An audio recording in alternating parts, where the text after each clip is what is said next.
What's going on, everybody? You know who it is here. I know it's been a little while since I did a video now. I know I've been uploading quite a lot as of late, but I took a little break just because I was busy. Had a mad trip away in Poland with my mates. That was epic, and then I came home and I went to the incredible Incineration Festival that was stacked with one of the most amazing lineups I've ever seen at any festival. This festival took place in London, in Camden, across I think 5 different venues, and it was just an awesome day full of really great bands. And I'm going to give you a little rundown. So basically, obviously, I want to talk about the background music first. So today I've gone with Celtic Frost with their album Into the Pandemonium. So this is a classic Celtic Frost album from the Swiss legends. I wanted to put this on today because the headliner of Incineration Festival was Triptychon, who are obviously made up of former members of Celtic Frost, performing an entire set of exclusively Celtic Frost songs. This particular album is one of the more diverse ones in their catalogue in terms of the overall sound. The track that's on right now, Mexican Radio, I believe is a cover, and it's not really the most metal sounding song actually. It kind of has like a, almost like proto-punk kind of sound to it. But the whole album is just completely diverse, and it's supposed to, I think, represent some kind of weird esoteric trip through hell that might well be depicted on the album cover, but it's just an amazing record, and it's a classic. And they were an incredible group, and I'm so glad I had the opportunity to see, Triptychon performing some of their music.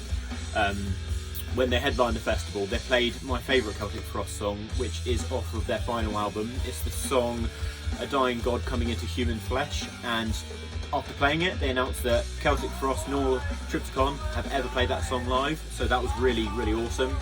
I finally saw Blood Incantation, and obviously, their album that came out last year, Absolute Elsewhere, has completely blown up, and it has transcended into other genres in the way that death metal virtually never does, and it's become like a mainstream crossover, like modern classic. And seeing it live with all the visuals and the stage props really hammered home just why, despite how popular that album is, it's popular for a good reason, because it is an amazing album and it's one of the best modern death metal records.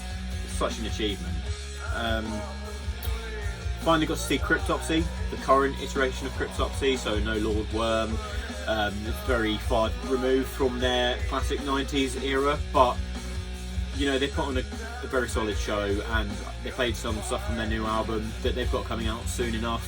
And it was great to see some of those classic None So Vile and obviously Blasphemy Made Flesh tracks played. Long love for Cryptopsy. No matter how inconsistent their discography has been since their classic era, it's just a good band to take off the list. I saw Decapitated for the 3rd time. One of my favourite guitar players, Bog, is obviously the lead guitarist and mastermind behind a lot of their music, and it was just really great to get to see them again. They played a great show. Batushka, the real Batushka. I know there's 2 current performing iterations of them, but I think the original founding member. Very kind of cryptic show. They were burning incense. They had lots of stage props. I have no real idea how many musicians. I think I counted like 7 or 8 on stage. This is a really unique performance. I don't actually know their music too well, but it was really cool. I got to see Spectral Wound, obviously the US black metal band that's making a lot of waves right now. They're very popular. Really cool group. I enjoyed the last album. There's a few tracks off of their first album, I think off of A Diabolic First, that album, that I really enjoyed, and it was really fun to see.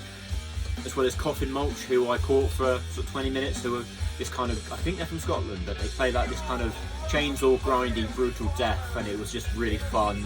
As well as a couple other bands, but I'd also like to finally shout out Celestial Sanctuary, who are from my town of birth, Bury St Edmunds. It's so amazing to see a death metal band of all things finally get the kind of level that a Bury band has always deserved, because that town has always had a really great music scene, and a lot of people were very surprised that no band ever really signed to a major label. But I just think at this stage in my life it's so cool that, considering most of what I listen to is metal, that a death metal band finally got signed to a label like Metal Blade, and now we're playing all these wicked festivals. So yeah, that's like a little festival rundown. I just wanted to talk about my thoughts today on Sleep Token. Obviously, everyone knows them. They're a band that are absolutely massive, and there's a lot of people who praise them to the high hell. And you know, like a lot of popular groups, particularly in rock and metal, when they do explode, they commonly attract a massive hate train, and that is the case for Sleep Token. And you know, I kind of wanted to listen to their new album a couple of times to form my own opinion, because I don't really like hate training. I see a lot of people putting like nasty comments online about this band, and I think, you know, if you're going to justify it, you need to make it look obviously like you're not just following the status quo and actually give it a chance. Now that said, so, you know, the new album, I can sort of see the crossover appeal that it has for people who aren't typical metal and rock listeners. Although, well, you know, I find in the opening moments of the album it's a bit stronger. I find later on it kind of falls on its face. I feel like some of the chord progressions, some of the integrated genre ideas are actually pretty good, and some points it does kind of keep you on the edge of your seat somewhat. My biggest gripe with them is that I just don't really see how you can categorise Sleep Token as a metal band, because from my takeaway is that they seem to spend 3/4 of the musical runtime playing kind of moody alternative pop music, and then they'll eventually break into maybe like a very by the numbers and straightforward gen passage, just to make it seem like, okay, yeah, we're still a metal band, they kept you on the edge of your seat, now here's the payoff. But I just don't think that can really constitute actual heavy metal. I think the biggest drawback with their music is definitely, for me, it's the vocalist. I find that his vocals are really overproduced. I find that his rapping sections seem, you know, by actual rap standards, seem painfully mediocre. I find some of the lyricism is pretentious. I think a lot of the genre fusion ideas are very pretentious. And now look, I'm a Tool fan. I'm a massive Tool fan. So don't get me wrong, I've had pretentious comments levelled about my taste in music, plenty.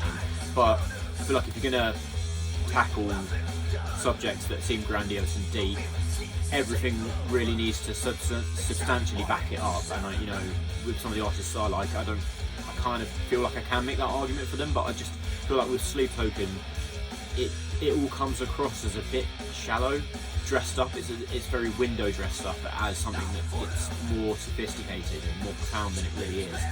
I'm not here to completely hate on them. Like, you know, the occasional drum breaks from that band demonstrate that the drummer is obviously very technically proficient, and I think for the most part, the other two members, I think they're a three-piece, the other two members are musically proficient at their instruments.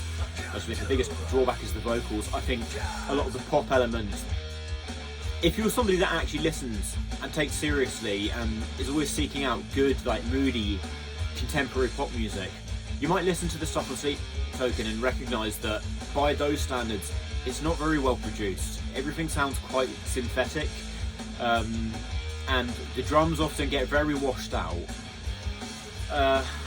So for that kind of shtick, you know, I'm not a fan of their music, but I gave it a chance, and I can see the crossover appeal.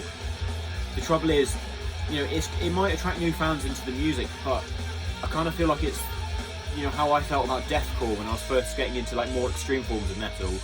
I later on come to realise that my sort of enjoyment of kind of the more mainstream deathcore was just because I wasn't comfortable listening to actual proper death metal just yet. And I look back on it now and I think, like, so many of those bands are just so samey and they just don't have the quality that a lot of more, you know, straight genre bands do.